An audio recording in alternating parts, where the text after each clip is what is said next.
Orang yang mati, apalagi orang fasik, orang kafir itu didhawuhi pangeran ini. Jong kowe dhisik lali sangka peristiwa akhirat iki. Saiki kabeh tak buka. Fakashafna angka aka. Saiki tutup-tutup iku wis tak buka. Fabasaruka mongko te peninggal sira al-yauma ing dalem iki dina hadidun dadi cerdas, dadi tajem. Karena setelah kamu di akhirat eling tenan, ternyata ketika kita di dunia itu mengigo ka alam yalbatsu illa sa'atam min nahar. Bukti bahwa kita salah itu gini, misalnya kowe kenal Obama itu bangga, kenal Presiden Amerika bangga, kenal duta besar bangga. Jebule hakikat itu semua gak penting ning akhirat. Yang penting adalah kowe ngusap cah yatim terus mbok sedekoi, kowe sujud mbek pangeran mbok nikmati. Kowe ngaji ngene iki mbok syukuri. Hal-hal sing zaman ning donya mbok anggap ora penting, ternyata penting. Kadang keliru lagi gini, ana kiai ikhlas di musala panjang mbok arani kiai cilik. Sing pejabat struktural ning ormas gede mbok arani kiai top, mergo jabat ning ormas gede. Jebule iku ning akhirat kotokan sing banyak kiai cilik. Iso nyafaati kowe. Kiai oleh dendam ning akhirat. Pas kon nyafaati kowe ora gelem moh ta mbok arani kiai cilik.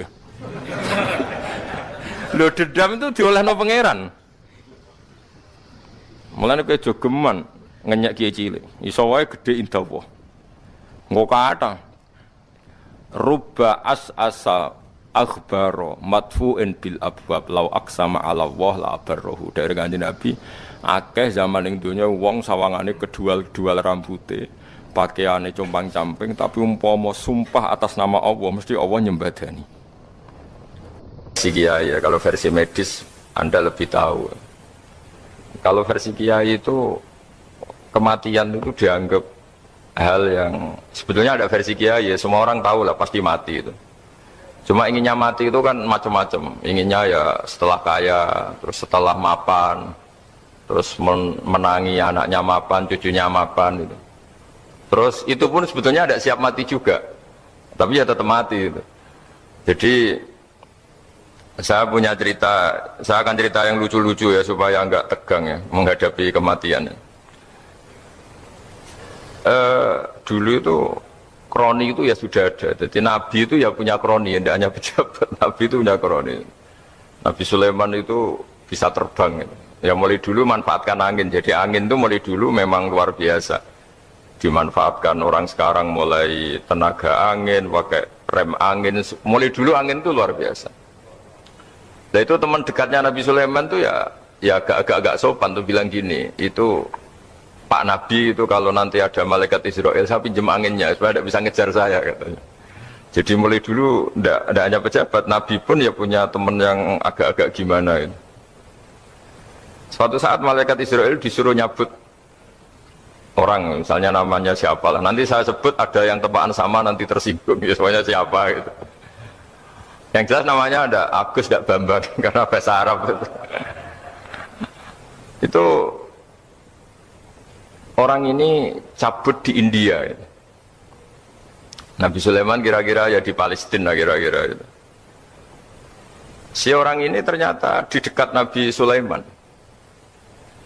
Nah karena Nabi itu kan orang hebat lah, sehingga malaikat ya kadang silaturahim ke para nabi. Israel sendiri ya kadang-kadang silaturahim ke para nabi.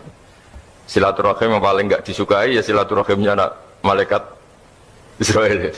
Datang ke Nabi Sulaiman, sebenarnya niatnya silaturahim. Ternyata ketemu orang itu, kaget malaikatnya. Waduh ini gimana ini? Kok saya disuruh nyabut di India, kok orangnya di Palestina. Nabi Sulaiman kira-kira di kawasan Palestina, di wilayah yang katanya Israel itu. Karena Palestina kita tahu kan, menurut pemerintahan Israel itu wilayah Israel, menurut Palestina pemerintahan apa? Palestina. Tapi Indonesia alhamdulillah sampai sekarang itu nggak mau atau tidak punya hubungan diplomatik dengan apa? Israel. Sehingga kita harus mengistilahkan Palestina untuk warga Indonesia. Kaget malaikat ini katanya disuruh nyabut di India kok ada di sini. Nah si kroni ini, si orang yang itu melihat malaikat Israel, entah kenapa kok dia bisa melihat itu, mungkin punya kekuatan tertentu karena dekat Nabi. Waget dia, malaikat melihat dia karena janggal ya, disuruh nyabut di India kok orangnya di Palestina. Si orang ini melihat malaikat juga takut. Malaikat itu punya hawa yang luar biasa.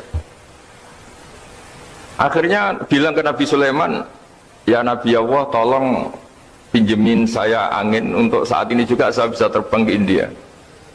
Dipinjemin sama Nabi Sulaiman. Akhirnya orang itu sampai ke India. Dikira angin itu sudah segala-galanya sampai India. Terus malaikat senyum, seneng dia. Wah, ini sesuai protokol. Karena andai kan orang itu tetap di situ, malah malaikat gak berani ngambil karena prosedurnya harus ngambil di India.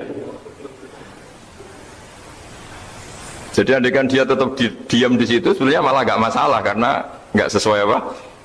Panduannya harus karena dia terbang di India, malaikat itu nyusul ya terus diambil karena sesuai apa? Ya, sesuai perintah harus memang diambil di India. Nah, kemudian saya kan memang dipesenin untuk memperkuat apa ya, nakes, teman-teman semuanya lah pasien. Tapi saya cerita dimulai dari yang seperti ini saya sengaja karena memang ya hidup itu seperti inilah. Pasti kita semua akan mengalami kematian. Cuma inginnya kita ya hidup itu ya sehat, ya terus kalau mati itu ya tidak punya utang karena berat nanti utang. Saya tidak tahu fikihnya itu. Kalau utang pribadi itu hisabnya berat, kalau utangnya lembaga itu gimana itu? Dihitung salahnya direkturnya, dihitung salah karyawan yang minta naik apa? Gaji. Saya tidak tahu kayak utangnya Indonesia itu yang disalahkan itu menterinya apa presidennya, apa yang selalu mengajukan gaji 13. Tidak tahu itu, karena di kitab tidak dibicarakan. Yang dibicarakan utang-utang apa?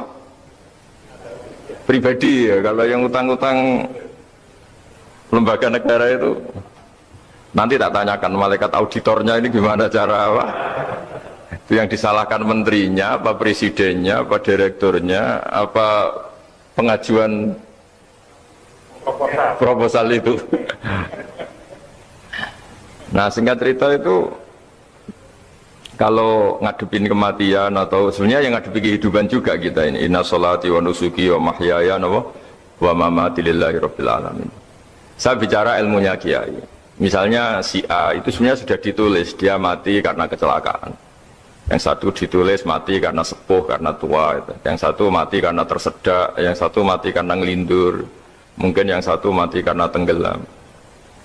Sehingga sebetulnya andaikan kita melihat Loh Mahfud, kita ini ya naif. Saya berkali-kali ngaji bilang, kadang kita ini takutnya sampai angin takutnya dari motor ngelamun, gara-gara ngelamun gitu. Andaikan malaikat tuh suka bully, tawain gitu. Kamu catatannya kecelakaan kok yang kamu takuti apa? Covid. Yang sejarah misalnya kita pernah hidup menanamkan kebencian sesat itu terus ke bawah. Anak cucu kita dikandani jogeman cocok wong iku musuh bapakmu, mbahmu itu. Sehingga anak cucu itu dendamnya diwariskan. Wong dendam kok dia apa? Wariskan. Termasuk utang itu. Ketika kita jabat ingin rumah sakit ini mewah, pikiran yang kok isdadi, aku seleren semikir direktur berikutnya. Itu tidak tahu itu nanti hisabnya ke siapa. Saya ulang lagi ya. Maka dalam satu ayat dikatakan laqad kunta fi ghaflatin min hadza fakashafna anka ghita'aka fabasarukal yauma hadid. Manusia ketika di dunia itu dianggap tidur. Tidur itu dengan tanda kutip itu bodoh. Bodoh itu tidak tahu. Fakashafna anka ghita'aka. Nanti setelah kamu mati itu pinter.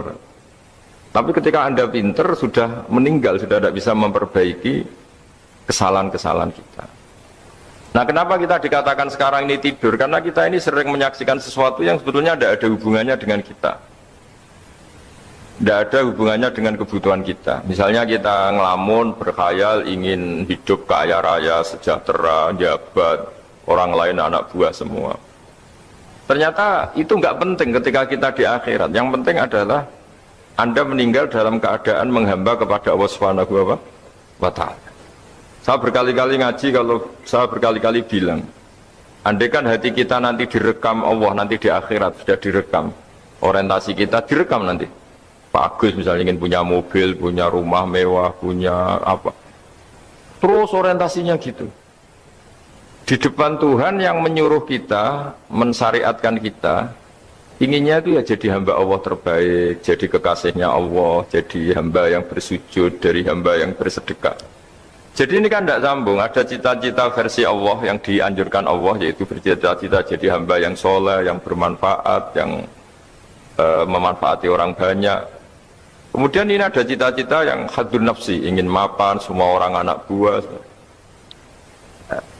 Hal-hal seperti ini itu harus kita jaga, jangan sampai terjadi. Makanya di semua kitab, pertama mendahulukan bab niat. Niat itu ya faman kanat hijratu ila Allah wa rasulih fa hijratuhu ila Allah wa rasulih. Orang baik itu orang yang orientasinya itu menuju Allah Subhanahu wa taala. Lalu yang kurang baik adalah orang yang orientasinya itu ya harta, perempuan, pokoknya inginnya itu hal-hal yang kepentingan dirinya sendiri. Nah, lalu kenapa kita kadang tidak tahu? Ya tidak tahu itu karena tadi kita kalau tidak wiridan itu tidak punya efek samping kan. Tapi kalau kamu nggak punya uang kan terus lemes.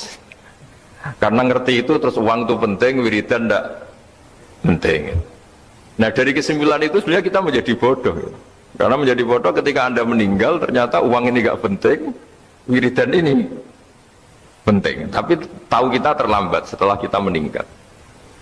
Nah di sini saya ingin mengingatkan apapun kondisi kita yang jelas itu ingat selalu kepada Allah Subhanahu wa taala.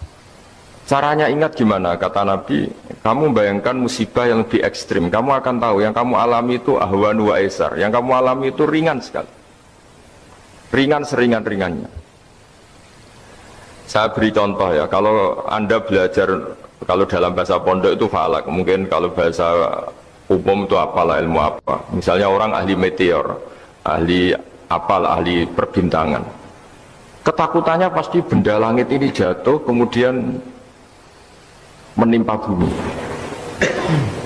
Nanti kalau Anda ahli geologi itu takutnya bumi ini likuifaksi karena sumber daya alamnya sudah begitu dikeruk, dimanfaatkan.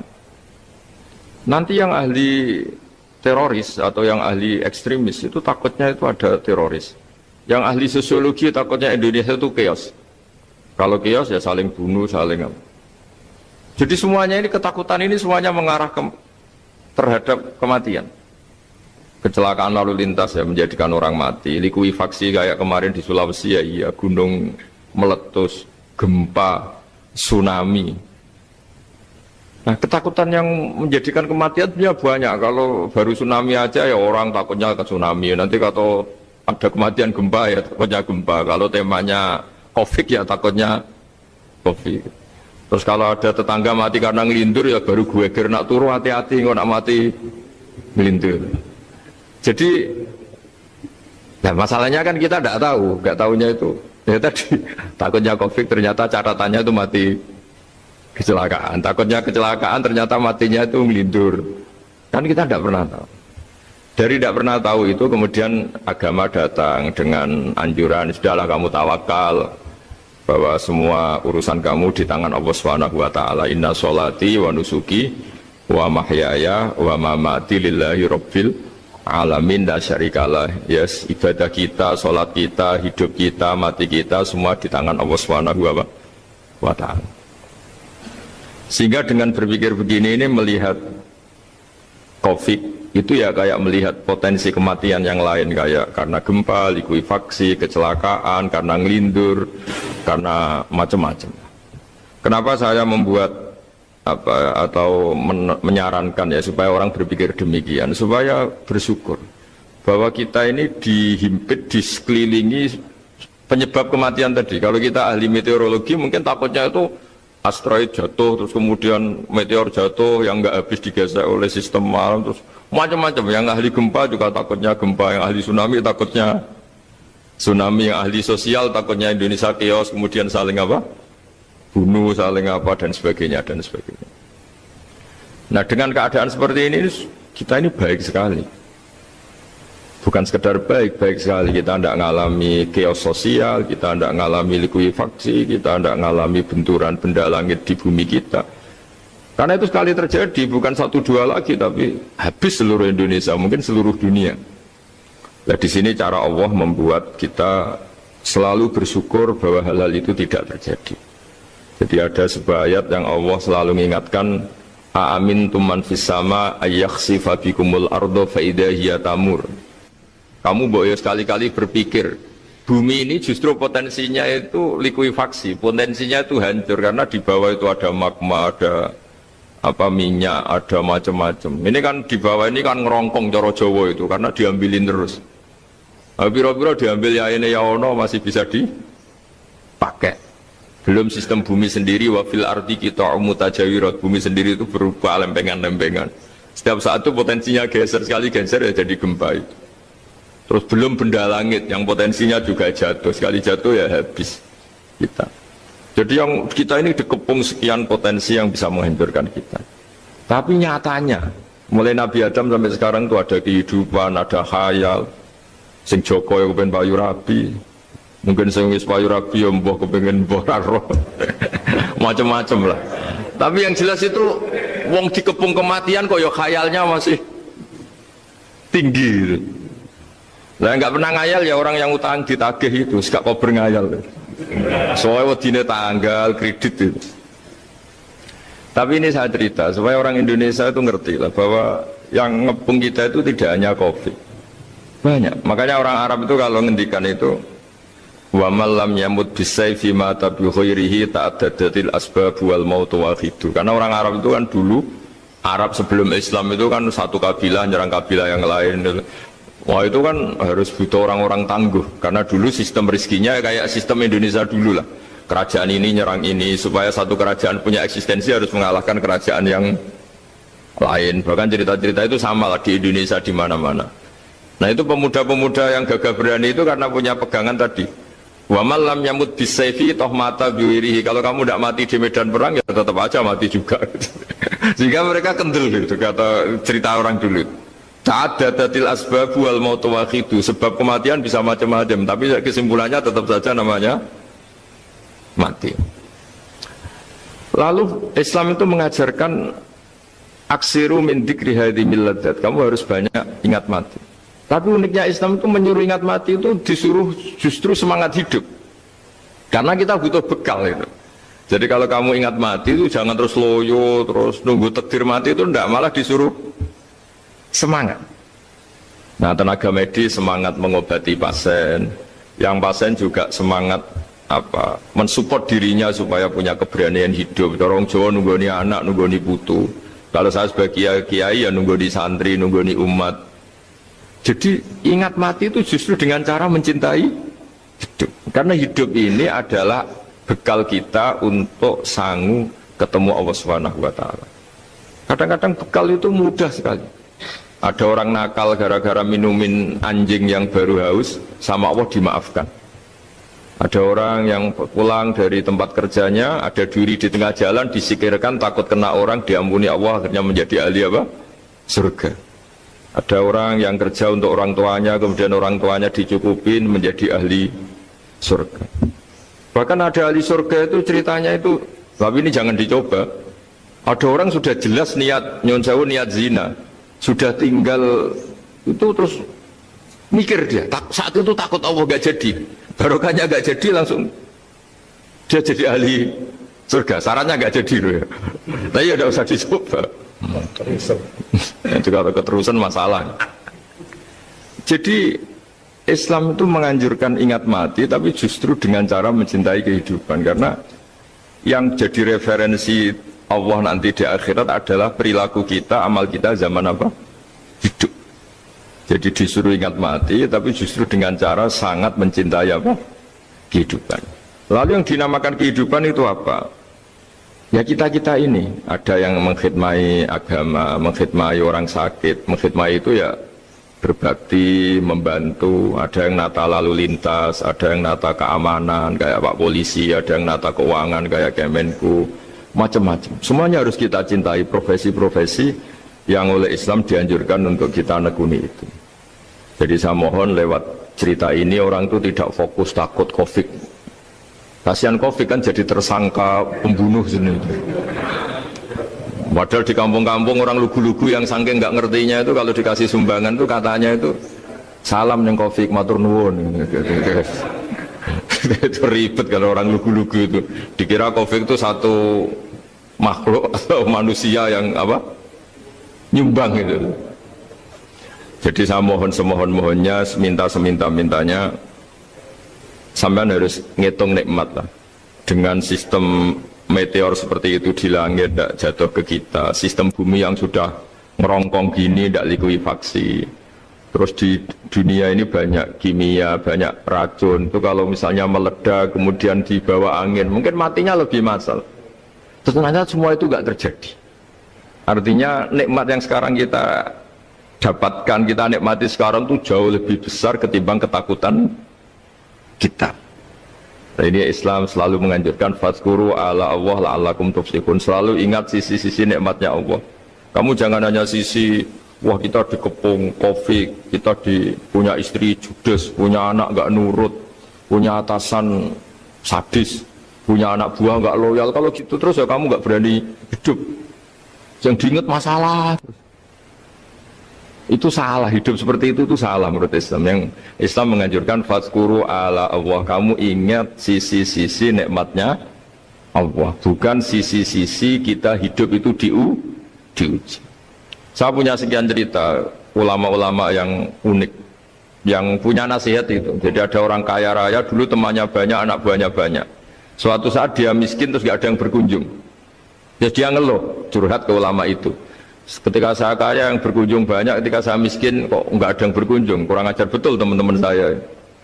Terus kata kiai itu lucu kalau yang ada nih, ya bagus gitu dong ketika anda miskin tidak ada yang berkunjung. Loh kok bisa? Ya misalnya kamu sekarang jadi buruhnya orang, pas disuruh-suruh dibentak-bentak, terus teman kamu udah datang, malah kamu jadi tontonan toh.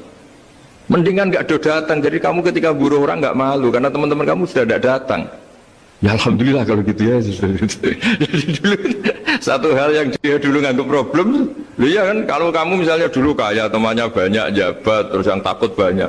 Ketika sudah miskin, Yun Sawu jadi buruhnya orang, disuruh-suruh, terus teman kamu tetap do datang. Siap nggak ada? Siap datang apa siap nggak datang? Lebih siap nggak datang sebetulnya kan? Karena nggak jadi tonton.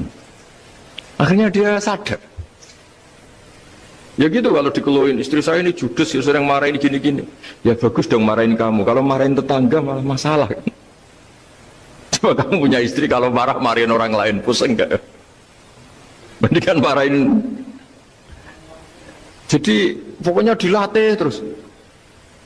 Lama-lama dia bersyukur. Nah termasuk cara kita melihat kehidupan. Ada doa Rasulullah SAW yang luar biasa, ya Allah jadikan kehidupan ini sebagai penambahan saya untuk berbuat baik.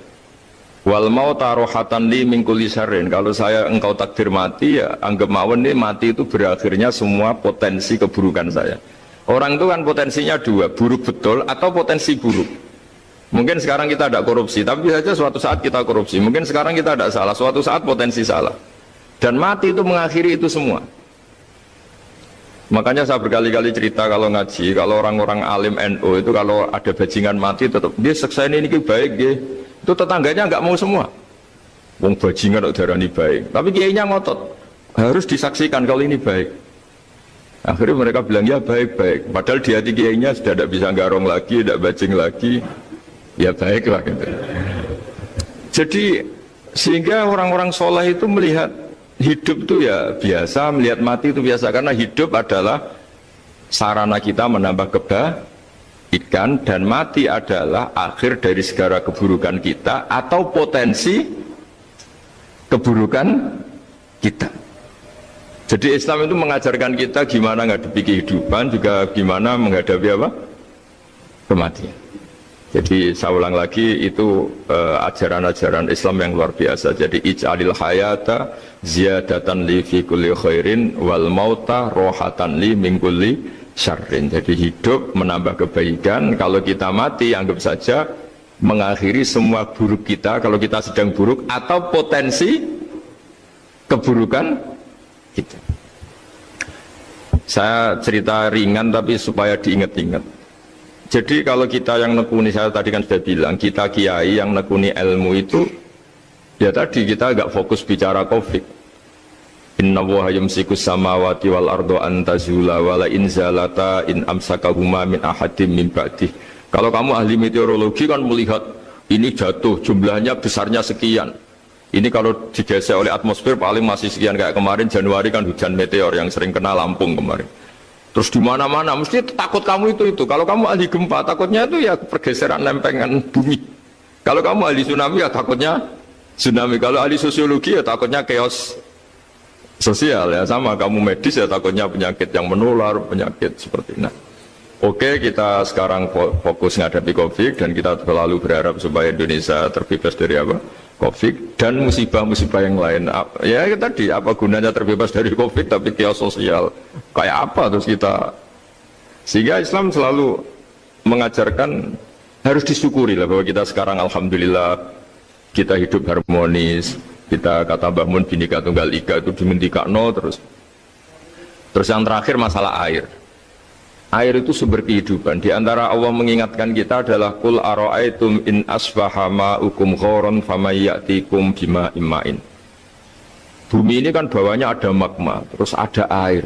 Normalnya air itu enggak ada. Secara teori itu normalnya air itu enggak ada karena bumi itu kan kalau ada air kan meresap.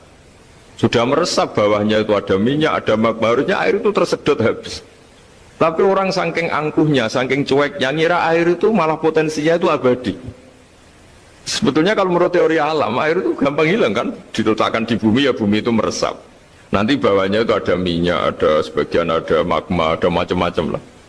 Jadi potensi air itu harusnya nggak ada malah kalau melihat sistem itu.